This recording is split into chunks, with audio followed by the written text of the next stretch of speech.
Hello and welcome to Clearview Television News. We are reaching you live from Nigeria's capital city, Abuja. First, the headlines. In the news, European Union Election Observer Mission calls for sweeping reforms of Nigeria's electoral process to enhance more transparency and credibility.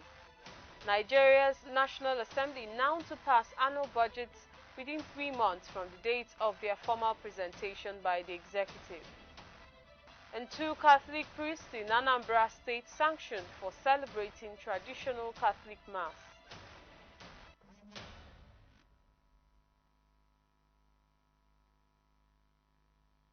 I am Prudence Okonna with the details of these and more. The European Union Observation Mission to Nigeria for the 2019 general elections this Saturday in Abuja released its final report, which contains 30 recommendations aimed at improving the nation's electoral processes. At a press conference in Abuja, the EU Chief Observer, Maria Arena, revealed that systematic failures and the relatively low level of voter participation calls for urgent fundamental electoral reform. As Clearview TV's Magdalene Michael now tells us more, the report, Nigeria needs a political leadership that is dedicated to the rights of Nigerian citizens, an inclusive process of national dialogue involving state institutions, political parties, civil society, and the media. Election Observation Mission is a vital EU activity aimed at promoting democracy, human rights, and the rule of law worldwide. It contributes to strengthening democratic institutions, building public confidence in electoral processes, helping to deter fraud, intimidation, and violence. It is against this backdrop that the EU had been part of Nigeria's steady progress towards democratic consolidation since 1999. For the 2019 general elections, the EU deployed 73 observers to 223 polling units and 81 collation centers spread across the Federal Capital Territory and 22 out of the 36 states. EU Chief Observer Maria Arena says the 2019 general elections were marked by severe operational and transparency shortcomings, electoral security problems, and low turnout. There is an urgent need to improve the electoral process and to restore faith in the system.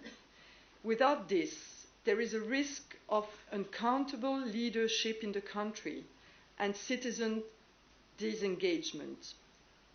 Such electoral reform needs political leadership that is dedicated to the right of Nigerian citizens, and an inclusive process of national dialogue involving state institutions, political parties, civil society, and of course the media. This needs to be urgently undertaken to allow time for debates, legislative changes, and implementation well in advance of the next election of 2023. While noting that INEC, despite working in a difficult environment occasioned by violence, made some improvements such as simplifying voting procedures, the report said considerable weaknesses remain and must be resolved. In particular with regard to check and transparency in the result process. For example, the guidelines and manual for polling officials didn't include sufficient provision for dealing with anomalies and questionable polling unit results during the collation. And INEC didn't centrally publish results with a breakdown by polling unit after the election. We recommend that requirements are established for full results transparency, with data made easily accessible to the public. All results, including those from lower levels, could be displayed at collation centers. We recommend a strengthening of the organizational and operational capacity of INEC. The postponement of the election clearly shows how important it is to improve planning for timely and accountable election preparations. The European Union Observation Mission, among other recommendations, called for the introduction of a legal requirement for political parties to have a minimum representation of women among candidates. Priority in the recommendation. Nigeria has the lowest rate of women in parliament in Africa. And disappointingly, these elections resulted in another fall in the number of women elected in the country. As there are no legal provisions for independent candidacy, women are dependent on political parties for nomination. Yet parties continue to lack policies and practices to promote women in party leaderships or candidates. We therefore recommend to introduce a legal requirement for political parties to have a minimum representation of women among candidates, and that non-compliance with this requirement be sanctioned with proportional penalties. The EU Election Observation Mission recommendations on the 2019 general elections are expected to form the benchmark in the electoral reform INEC hopes to submit to the 9th National Assembly. Whether the 9th National Assembly would dispose to considering a fresh electoral reform remains to be seen, as President Muhammadu Buhari is yet to assent to the Electoral Act Amendment Bill as passed by the 8th National Assembly. Many serving and past lawmakers were voice-bearers before the 2019 poll that ascending to the bill would guarantee a freer and fairer electoral process in the country. Magdalene Michael reporting for Clearview Television. Henceforth, the National Assembly will pass the annual appropriation bill within 3 months after its formal presentation by the executive. Senate President Ahmed Lawan, who made the pledge in Abuja while answering questions from State House correspondents, said that the unanimous decision was a joint agreement between the Senate and the House of Representatives. He, however, made it clear that fulfilling this promise would be premised on the preparedness of the executive to live up to its responsibility by presenting the budget early enough. According to Lawan, if the budget is presented or in September or October, the National Assembly will ensure its passage before proceeding on Christmas break every year. He explained that getting that done would require sacrifice by both National Assembly and the executive. The Senate President, while noting that it will be desirable that ministers and heads of agencies come to defend the budgets of their ministries and agencies at the nick of time, threatened that in situations where government officials fail to turn up for their budget defense, the National Assembly will proceed to legislate on such budget as it deems fit. Lawan added that the 9th National Assembly was in a haste to support President Muhammadu Buhari, and as such, nobody was expected to slow down the process.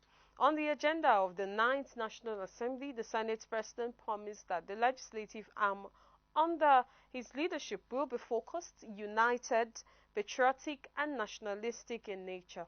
Lawan is hopeful that the 9th National Assembly would hold members of the executive accountable with a view to averting deficiency in the system, adding that the Federal Legislative House will work hard to make up for the setback of the last 4 years.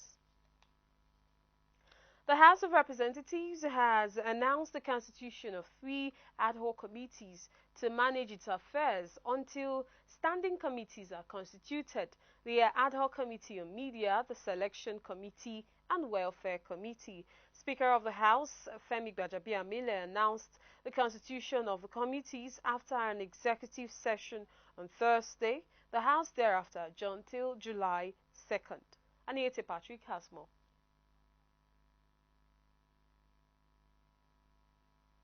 Meanwhile, the chairman of the Ad hoc Committee on Media, Khadija Bukar Abba Ibrahim, whom addressed journalists after plenary, stressed the fact that the House remains one irrespective of party affiliation and is determined to work for the progress of the nation.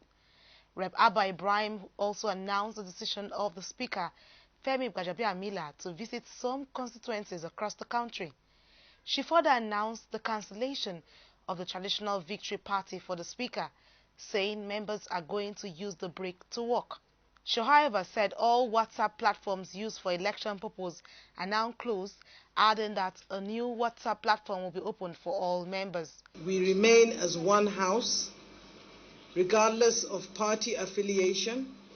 As you're well aware, Mr. Speaker came on the platform of the Joint Task Force.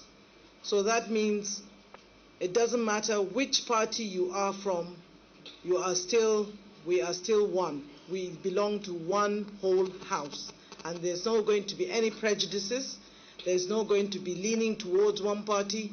We're going to work towards the unity and progress of our country as one. Together, we must do it.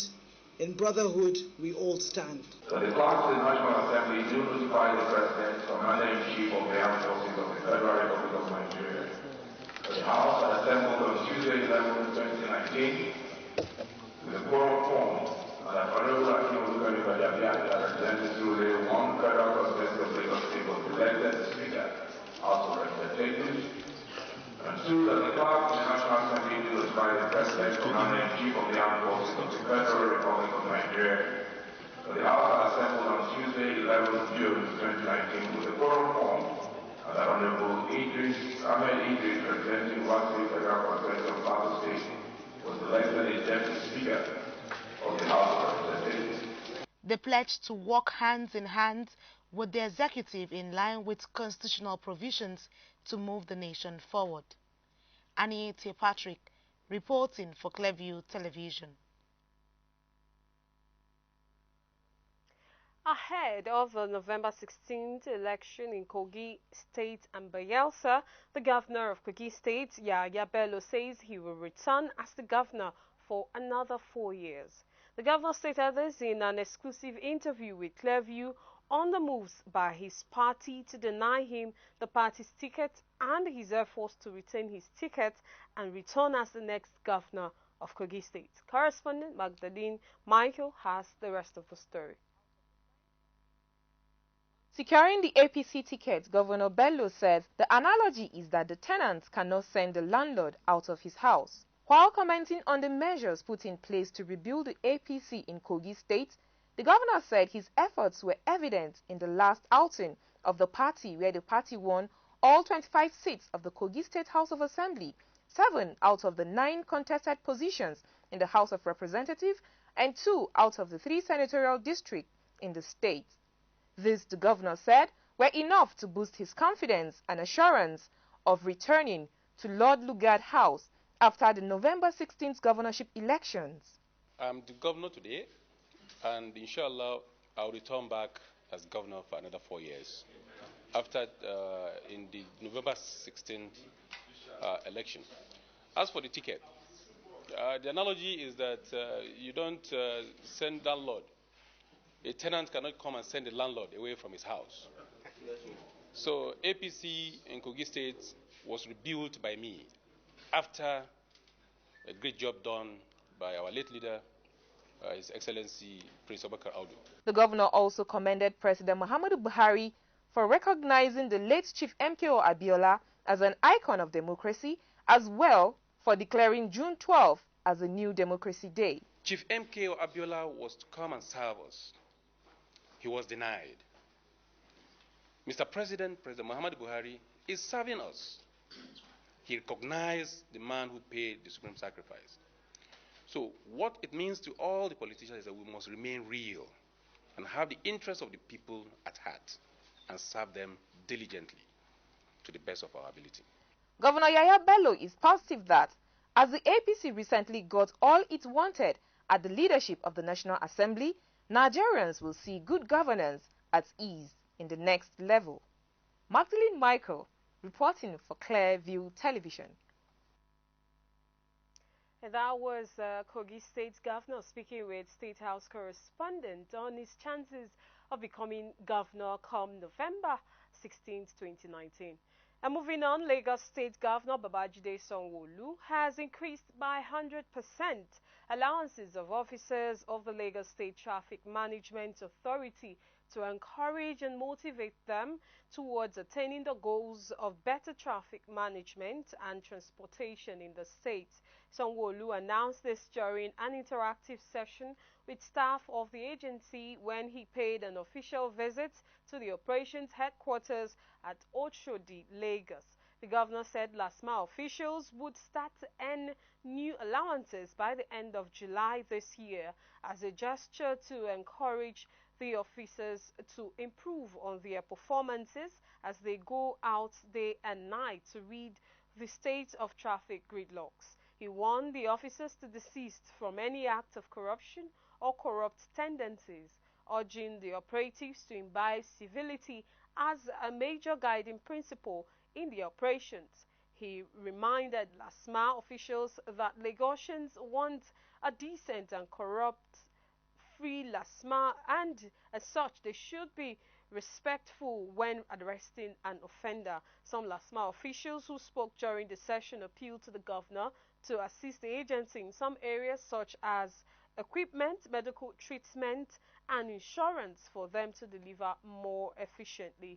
In response, Governor Sanwo-Olu announced free treatment for every LASMA official in the state. He also promised a more conducive working environment for the staff, such as repair of damaged vehicles and motorbikes, provision of raincoats and other tools. An operation of commercial motorcycles, otherwise known as Okada, on highways, tricycles, and indiscriminate parking of imported vehicles by the roadside. Governor Sanwo-Olu said he would have a meeting with the Commissioner of Police and other security operatives to look at the existing laws and better way for their enforcement for the benefit of every Lagosian. And you're still watching Clearview Television News, so we'll be right back after this timeout. This used to be me.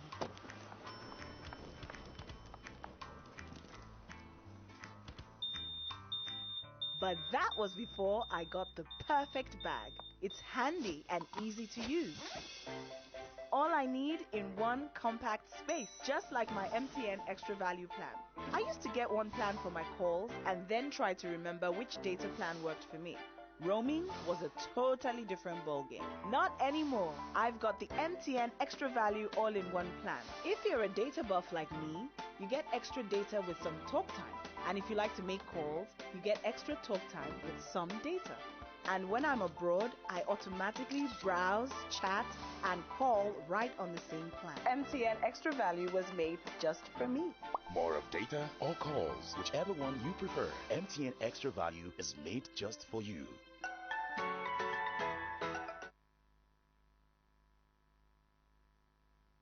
You're welcome back from that break. And the socio-political group, the Renaissance, has called on President Muhammadu Buhari to make efforts towards appointing cabinet members in time so as to take off already laid plans of the administration.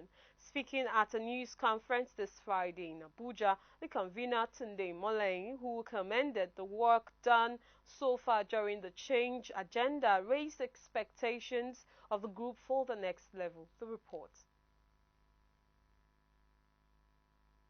Taking stock of the past with regard to political leadership and setting new agenda for the second-term administration of President Buhari, the Renaissance Group called for a quick composition of the new cabinet that will translate the vision of the next level into concrete reality.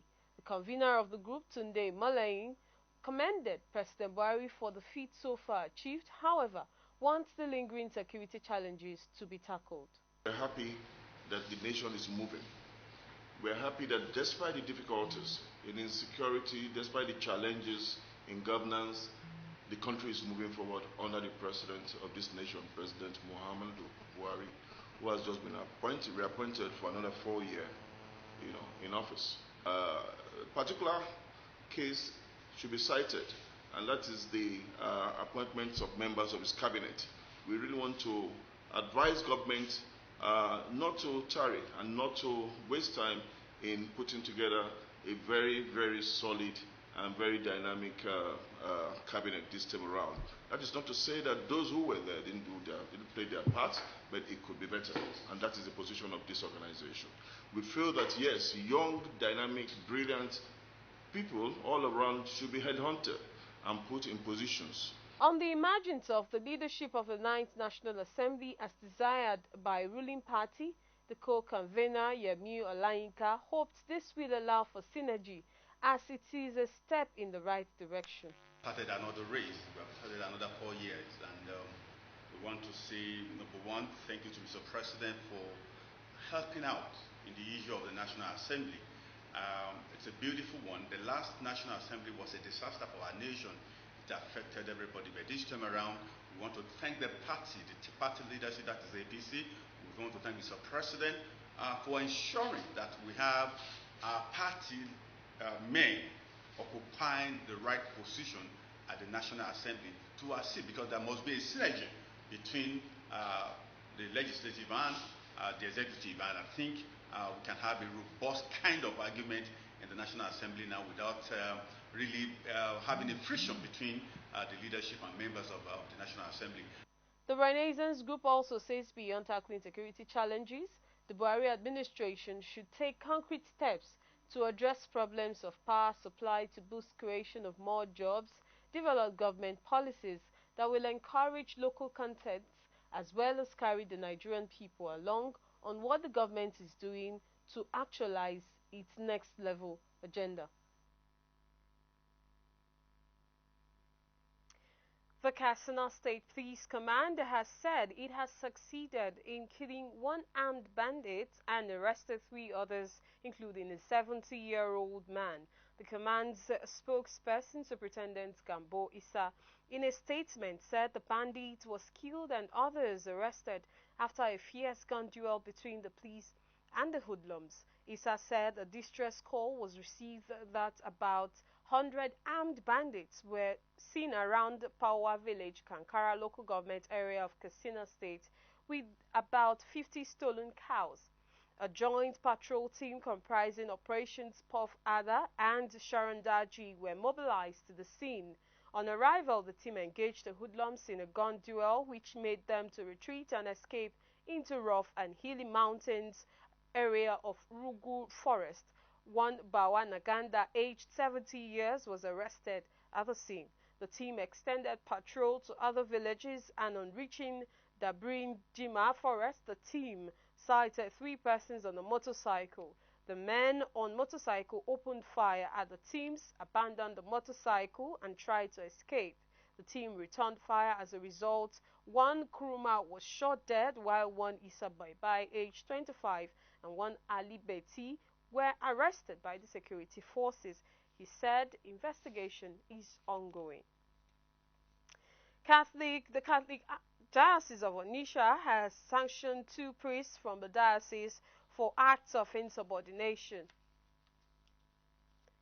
And moving on, as Nigeria joins the rest of the world to commemorate World Blood Donor Day, the Permanent Secretary, Federal Ministry of Health, Abdulaziz Abubakar, says the National Blood Transfusion Service has been established to coordinate blood safety activities in Nigeria. The Permanent Secretary stated this Friday at Ministry's conference in Abuja.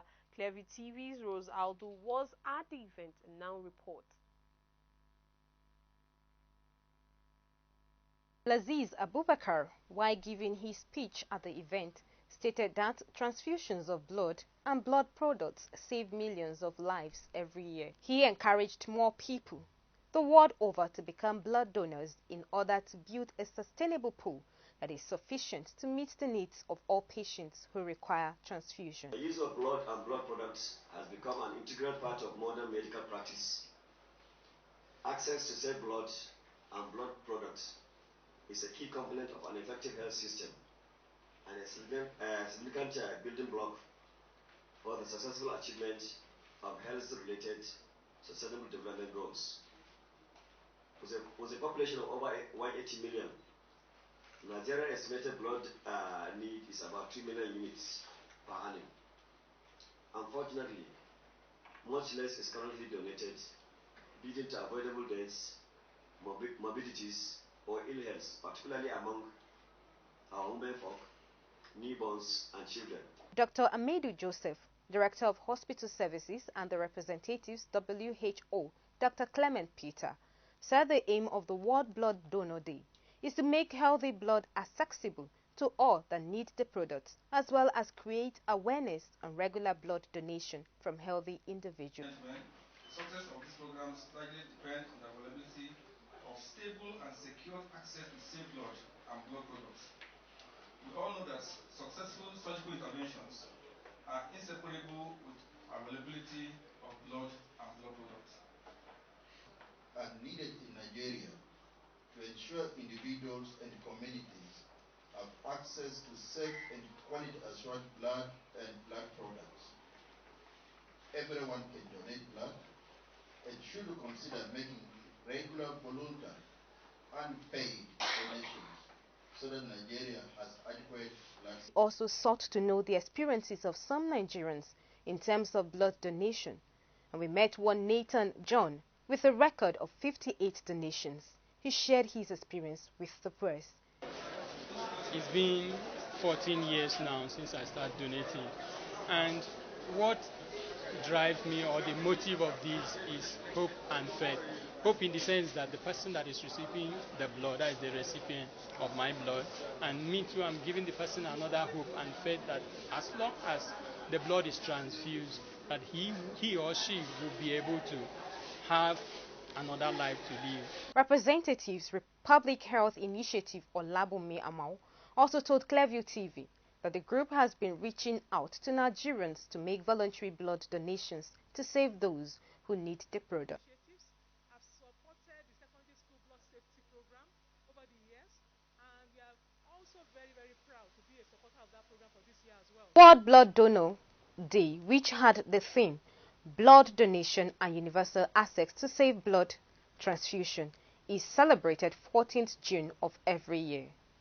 Rose Audu, reporting for Clearview Television.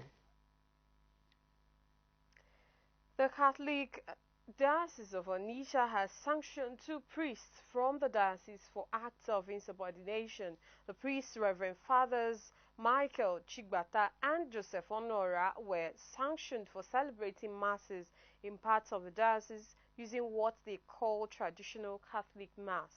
A statement by the Chancellor of the Diocese, Very Reverend Father Prudential Semeka Aro in Oka, described them as disobedient priests and called for prayers for them to change their ways.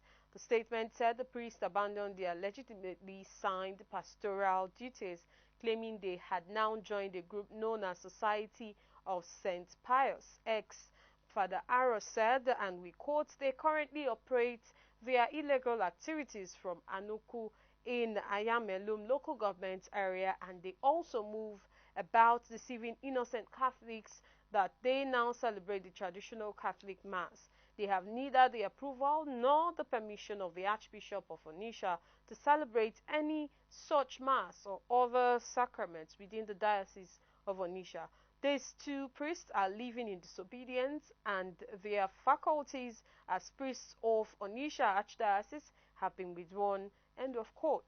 The diocese advised general public, especially all Catholics and other men and women of goodwill, not to have anything to do with these 2 disobedient priests or others like them, saying that those who associate with them do so at their own risk because they were working against the unity of the Church. And the Director General, National Council for Arts and Culture, Olusegun Ronshewe, has urged Nigerians to encourage more works of art by patronizing and using made in Nigeria handcraft. Ronshewe stated this in Abuja on Friday as the National Council for Arts and Culture joined in observing this year's World Handcraft Day. Clearview TV's Busola Owaru has the rest of the story.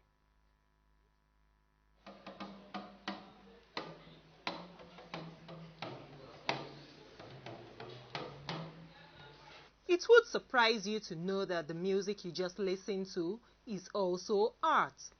As a way of bringing to bear the promotion of art globally, the United Nations established World Crafts Council, which Nigeria is part of. The African region of WCC is headed by Olusegun Rusewe, the Director General of the National Council for Arts and Culture. What has been going on is a very simple thing. We don't believe in our own.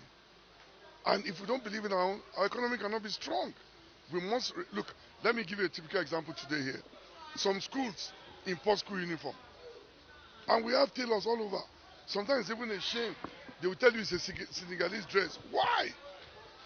The dress I'm wearing is not beautiful. It's been produced here in Nigeria. Sewn, designed, and everything. So we need to start to tell our people the importance of buying what is our own. Celebrating this special day in Nigeria, focus is placed on the opportunities that abound in the arts and crafts sector, particularly as an employment provider. We do training for children so that from primary school, we have primary school and secondary schools involved.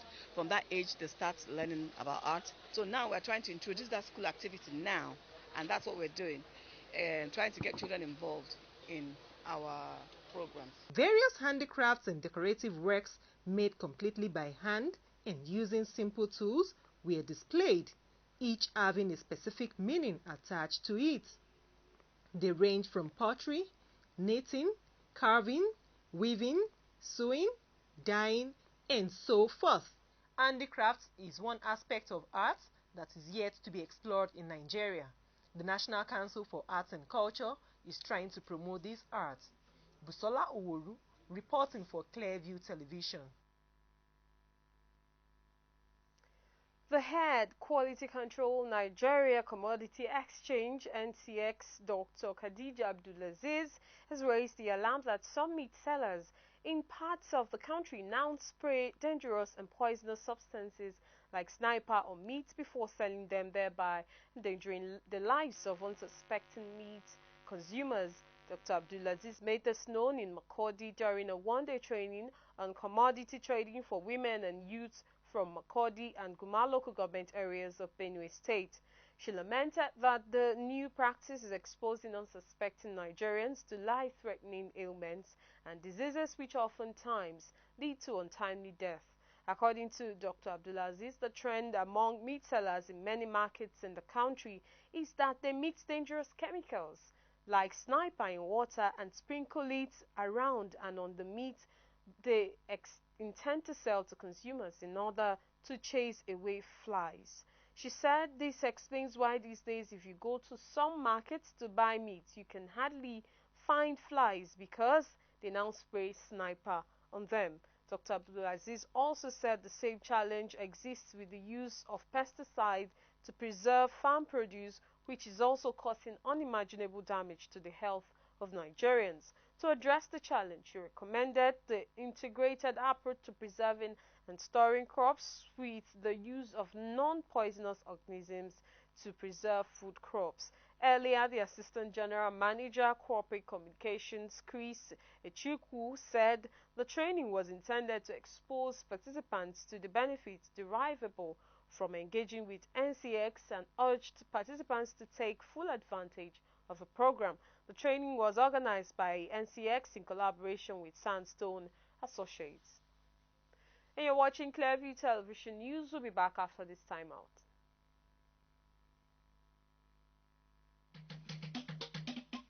Uni ahoime banguni enwome ati sojete banguni iresu amuhi baki epezwe ati ameme worokame da shekura novede ibiraba beva says onini isamuhi oniri odobide kura ame oniri saza esikameni avabani voneva savore diaka iresu ibiraba be TV oneva save of down in dozile sokoko eturonone ibiraba be yafabe inyo ishehun dia novede.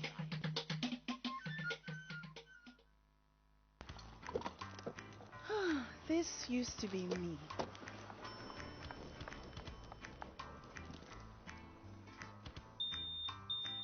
But that was before I got the perfect bag. It's handy and easy to use. All I need in one compact space, just like my MTN Extra Value plan. I used to get one plan for my calls and then try to remember which data plan worked for me. Roaming was a totally different ballgame. Not anymore. I've got the MTN Extra Value all-in-one plan. If you're a data buff like me, you get extra data with some talk time. And if you like to make calls, you get extra talk time with some data.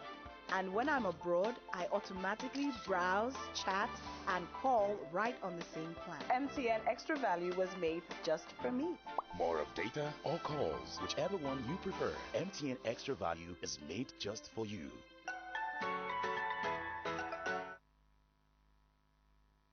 You're welcome back, and to some international stories. The World Health Organization has decided not to declare a global emergency over the Ebola crisis in the Democratic Republic of Congo. The World Health Organization said Ebola was very much an emergency in the region, but it did not pose a global threat. However, it was damning of countries for giving less than half the money needed to deal with the disease. The deadly outbreak, the second largest in history, has killed more than 1,400 people. Thus, weak cases were detected across the border in Uganda, though the virus is not yet spreading there. Declaring a public health emergency of international concern is one of the most important acts of the WHO can take.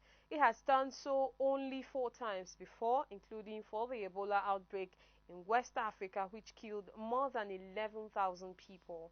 Such a decision usually means getting more money and healthcare workers to tackle an outbreak, or political support to stop the fighting to let medics get the job done. And Sudan's military rulers have admitted that they ordered the security operation that led to the killing of at least 100 protesters last week. Troops and government-backed militia groups moved into Khartoum, attacking protesters who were demanding a return to civilian rule following the removal of former President Omar al-Bashir. Meanwhile, witnesses have said the feared unit of Sudan security forces raped women as they dispersed pro-democracy protesters camped outside the military headquarters 12 days ago. The military authorities denied the allegations, but Khalid, whose name has been changed to protect his identity, said he saw sexual assaults on the day of the brutal crackdown. And Chief Executive Carrie Lam has announced that the Hong Kong government has suspended its highly controversial plan to allow extraditions to mainland China. She said she had previously refused to scrap the bill despite mass protests from Hong Kong residents. She said deep sorrow and regret that deficiencies in work and various other factors have stirred up substantial controversies, and protesters expressed concern at increased Chinese influence. Ms. Lam said she had heard the calls for her government to pause and think. She also admitted that the explanation and communication of the bill had not been adequate. She said her goal was the greatest interests of Hong Kong, which involved first restoring peace. Another, the government had argued the proposed extradition bill would plug the loopholes so the city would not be a safe haven for criminals following a murder case in Taiwan. And let's go on this very short break, and when we return, the news continues.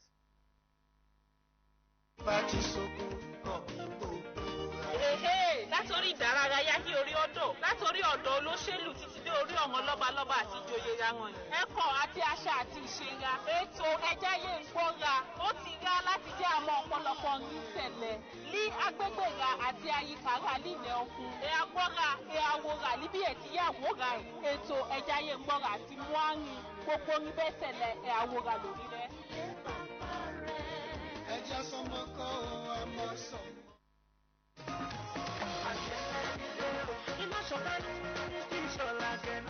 Wow! Ekide ṣe wà gẹ̀gẹ̀dẹ̀dẹ̀ jẹ́ kó máa gbómú wẹ. Ekide ṣe todu kálíkẹ́ bí kọ́lọ́yún gbá. Ká àwọn dúgbẹ́dẹ̀ mú àwọn ọmọ àgbàdùfò ọ̀nẹ́kẹ̀lẹ́ ponúbulẹ̀. Mánìkẹ́ kọ́má alùpùpù máa gbá. Báyìí alùpùpù máa kọ ìchíwa ìgalà. Omi kùnà ká iṣọ́ máa mẹ kókó jẹnẹ ìgalà dẹ̀. Ẹ̀dọ̀mí ṣẹ̀bọ́ kò gbójúlé òṣọ́ máa mẹ ìgalà. Mẹ́kínà gòwá ojí tẹlifíṣàn kìdẹ́ lọ́gbà. Ẹ̀kídẹ́rẹ́ máa bínú.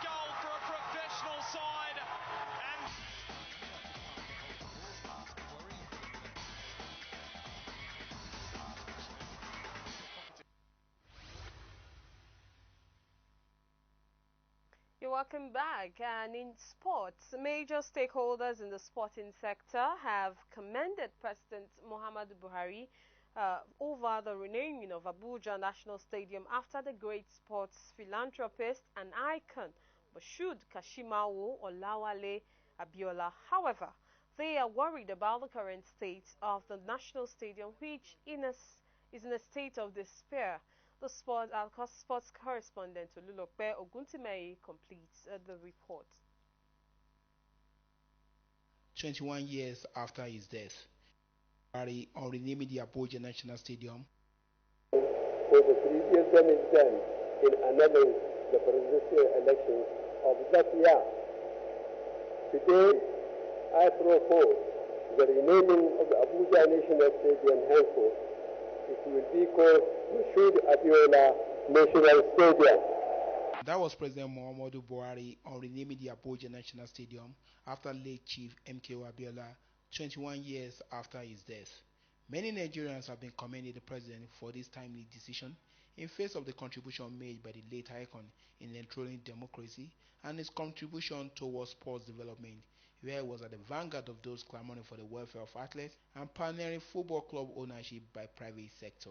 I think it's a decision that is right, and it's going to be accepted by everybody, because you cannot talk about the history of sports, especially in the south, western part of Nigeria, that you will not talk about the late Moshood Kashimawo Olawale Abiola, because when it comes to the establishment of football clubs and supporting football teams, even in the women's football, he really supported it. So it's like giving back to this man who's no longer alive, but it's kind of immortalizing this man, because you cannot mention the Abuja National Stadium, which is now the Moshood Abiola National Stadium, and not remember one of the things he did. So I think the president got it right by doing something that is sports related about this man. So yes, he does, and it's actually very long overdue.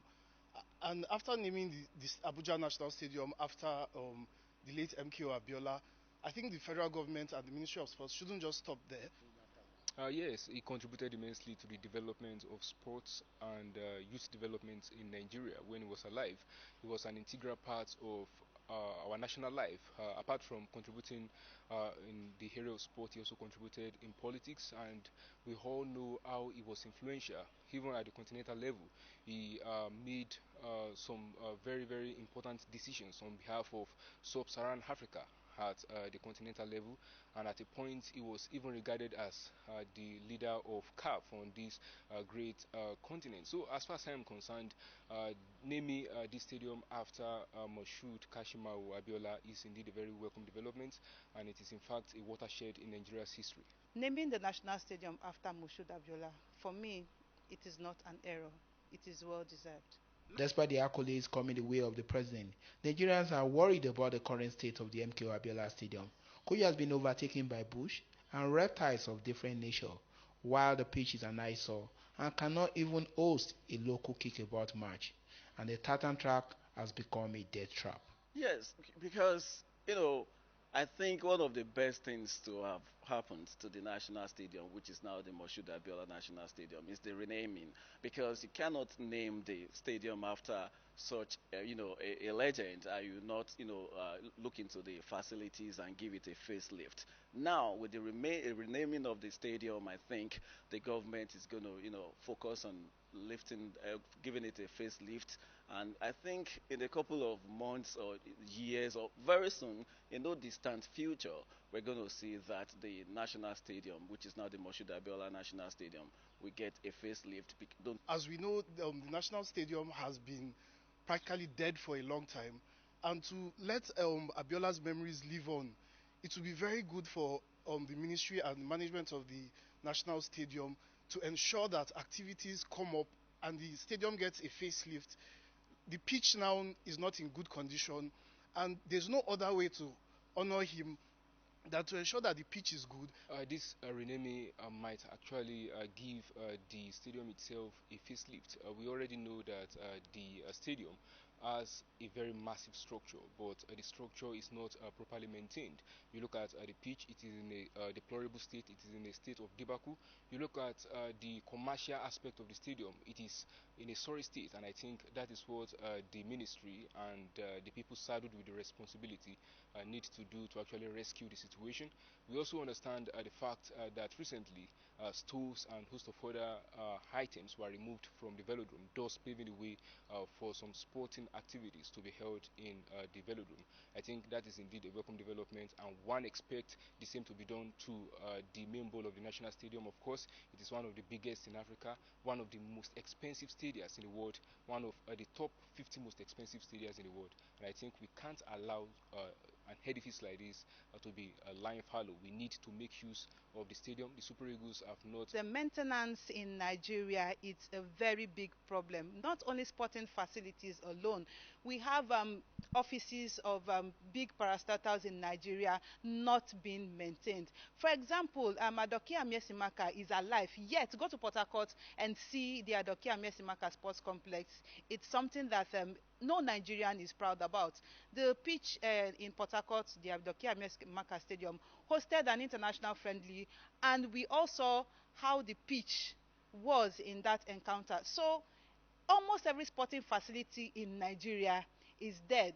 What the NFF does is that they move to the latest bride and later they abandon the bride. Look at Godswill Akpabio International Stadium. That stadium, I think it has been forgotten by the Nigeria Football Federation. They have moved to Asaba. Once upon a time, it was the Adoke Amiesimaka Stadium in Port Harcourt. Once upon a time, it was the UJS Fene Stadium in Calabar. So, President Muhammadu Buhari doing this, I think it is sending a message that the Super Eagles, enough of the tour in Nigeria, you need to come back home. I really hope that this, done by the president, will give the national stadium a new face, especially the pitch, because Nigerians are football-loving people. They, however, call on the president to ensure that a proper ceremony is carried out at the stadium itself, where a friendly match between Nigeria and any top football playing nation will be organized. But I think one of the things we should do is that we should bid for important competitions, and also the Super Eagles of Nigeria, they should return here, because most times England will play at Wembley. We should play at the Moshood Abiola National Stadium. I think there should be a friendly match and a competition to mark the renaming of the Abuja National Stadium. So we'll probably play a friendly here, maybe to commission the day that it's finally officially launched as the MKO Abiola Stadium in Abuja here. The Super Eagles invite any national team, even England, if you want to, or the NFF can get that put together. Let the whole world come and honor the late MKO Abiola. Yes, it could be a perfect way to actually give the name a kind of national importance, perhaps playing against the Brazilian national team. If the Super Eagles play against the Brazilian national team, it will further make the importance of the new name go down well in the minds of Nigeria. I remember the first match that was played at the national stadium was between Nigeria and Brazil. Why not get a team as strong or as glamorous or as successful as Brazil to play against the Super Eagles here at the national stadium? And I think many fans will troop in, and they will also know the significance of the renaming, so to speak, and the rechristening of the national stadium. MKO Abiola Stadium was built in 2003 and it has hosted international sporting events like the All African Games, 2009 World Youth Championship, and international club matches involving Manchester United and Portsmouth. Tolulope Oguntimehin reporting for Clearview Television. And the First Lady Aisha Buhari has formally assumed her official role for the next 4 years. As officially communicated from the presidency just days ago, Aisha is transmuting from the official title of wife of the president to that of First Lady.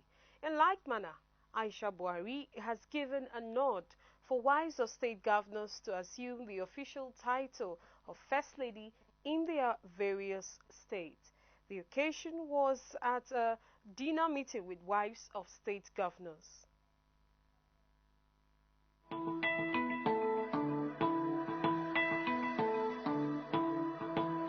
We need to come together to define our common leading to planning and implementation of activities towards improving the lives of women and children. Let me single out the outgoing First Ladies for commendation. In the last 4 years, many of you have impacted positively in the lives of people in your states and even beyond. For this, you will be remembered and judged positively by posterity and history. For the new First Ladies, I welcome you on board and urge you to proactively learn from each other to develop your programs. One thing you can be sure of is my support as an individual and the support of Aisha Buhari Foundation and my Future Assured program at all times. Thank you very much and God bless you. With that, we wrap up the news for tonight. But before we go, a look at our top stories. European Union Election Observer Mission has recommended sweeping reform of Nigeria's electoral process to enhance more transparency and credibility. Nigeria's National Assembly says it will henceforth pass annual budgets within 3 months from the date of their formal presentation by the executive. And 2 Catholic priests in Awka Diocese of Anambra State have been sanctioned for insubordination bordering on alleged celebration of traditional Catholic Mass.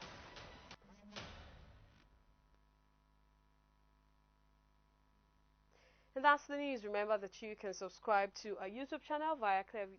Like us on Facebook via Clearview Television Online. Follow us on Twitter at Clearview Online. Follow us on Instagram at ClearviewTV_NG. You can also watch Clearview TV on night concert with any free-to-air decoder. For details, contact your local installer. I am Prudence Okonna. Many thanks for watching.